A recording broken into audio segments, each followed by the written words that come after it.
بسم اللہ الرحمن الرحیم۔ الصلاۃ والسلام علیک یا رسول اللہ وعلی آلک وصحابک یا حبیب اللہ۔ حضرت داتا گنج بخش رحمۃ اللہ تعالیٰ علیہ نے اپنی کتاب کشف المحجوب کے اندر حضرت ابراہیم بن خواص رحمۃ اللہ تعالیٰ علیہ کا تذکرہ فرمایا ہے۔ آپ فرماتے ہیں کہ حضرت ابراہیم بن خواص اکثر آپ عزلت نشینی کی زندگی گزارتے تھے۔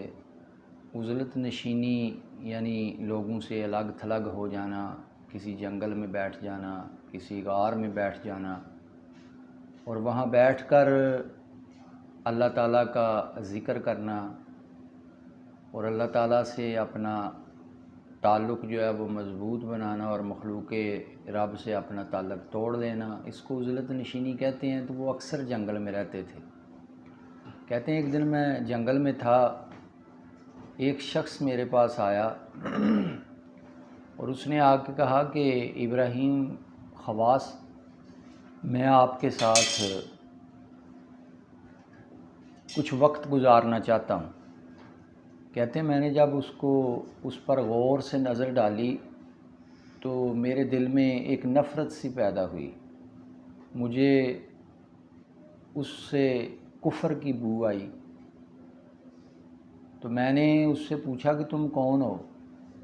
تو وہ کہنے لگا کہ میں نصرانیوں کا راہب ہوں اور میں روم سے آپ کا شورا سن کے آیا ہوں اور میں آپ کی بارگاہ میں آپ کی صحبت میں کچھ دیر ٹھہرنا چاہتا ہوں، آپ مجھے اجازت دے دیں۔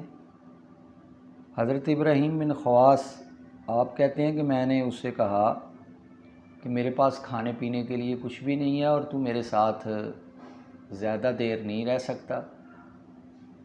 تو وہ شخص آگے سے کہتا ہے کہ ابراہیم بن خواص، اب میں نے تو آپ کا بڑا شورا سنا ہے لیکن آپ تو ابھی تک کھانے پانی کے چکر سے باہر نہیں نکلے۔ کہتے ہیں اس کی اس بات نے مجھے بڑا متاثر کیا، میں اس کی اس بات پر بڑا متعجب ہوا۔ تو میں نے کہا چلو اس کو اپنے ساتھ رکھتے ہیں، دیکھتے ہیں کہ اس کے اندر جو ہے وہ کتنی استقامت ہے۔ کہتے ہیں میں نے اس کو اپنی جو ہے وہ صحبت میں قبول کر لیا۔ وہ 7-8 دن تک تو میرے ساتھ رہا اور جب بھوک اور پیاس کی وجہ سے نڈال ہو گیا، ایک دن وہ گر گیا تو کہنے لگا کہ ابراہیم بن خواص، آپ اللہ کے ولی ہیں، تو آپ اللہ سے دعا کریں کہ وہ ہمیں کھانے کے لیے پینے کے لیے کچھ دے۔ کہتے ہیں میں نے سر سجدے میں رکھا اور اللہ کی بارگاہ میں عرض کی کہ یا اللہ، یہ بندہ میرے ساتھ نیک گمان رکھتا ہے اور ہے بھی یہ عیسائی، تو آج میری لاج رکھ لے، ہمیں کھانے پینے کے لیے کچھ دے۔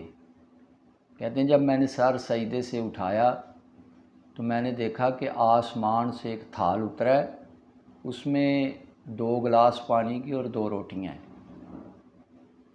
کہتے ہیں میں نے اس کو کہا کہ کھاؤ۔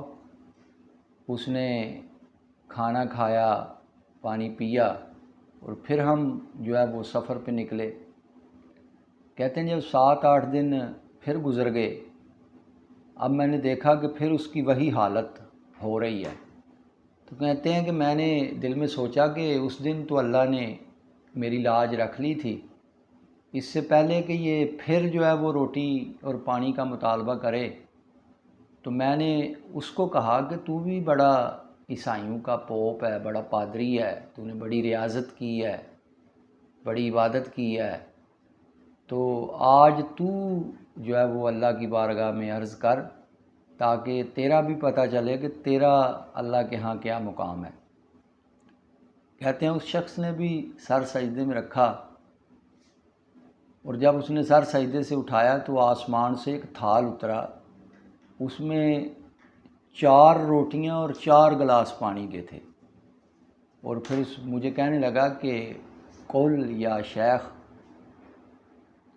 کہ شیخ کھائیے۔ کہتے ہیں میں نے کہا کہ یہ مسلمان نہیں ہے، یہ عیسائی ہے، اور یہ کرامت نہیں ہو سکتی، یہ تو استدراج ہے، اور استدراج کا کھانا پتہ نہیں میرے لیے جائز ہے یا نہیں، مجھے نہیں کھانا چاہیے۔ کہتے ہیں ابھی میں اسی شش و پنج میں تھا تو وہ مجھے کہنے لگا کہ شیخ آپ بے فکر ہو کے کھائیے اور 2 خوشخبریاں بھی جو ہے وہ قبول کیجئے۔ کہتے ہیں میں نے حیران ہو کے پوچھا کہ وہ خوشخبریاں کیا ہیں؟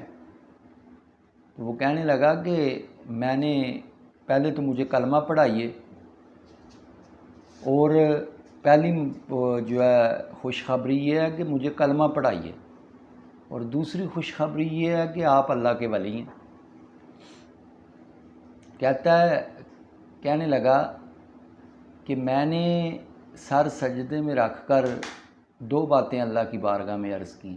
میں نے کہا یا اللہ، اگر اسلام سچا دین ہے تو اس کے صدقے 2 روٹیاں اور 2 گلاس پانی کے دے، اور اگر ابراہیم بن خواص یہ تیرا سچا ولی ہے تو اس کے صدقے بھی 2 روٹیاں اور 2 گلاس پانی کے دے۔ کہتے ہیں کہ میں نے سر سجدے سے جب اٹھایا ہے تو اللہ تعالیٰ نے میری بات جو ہے وہ اپنی بارگاہ میں قبول کی ہے، لہٰذا آپ کھانا کھائیے اور مجھے کلمہ بھی پڑھائیے اور اپنی ولایت کی خوشخبری بھی جو ہے وہ مجھ سے قبول کیجیے۔ تو داتا صاحب رحمۃ اللہ تعالیٰ علیہ نے یہ واقعہ نقل کرنے کے بعد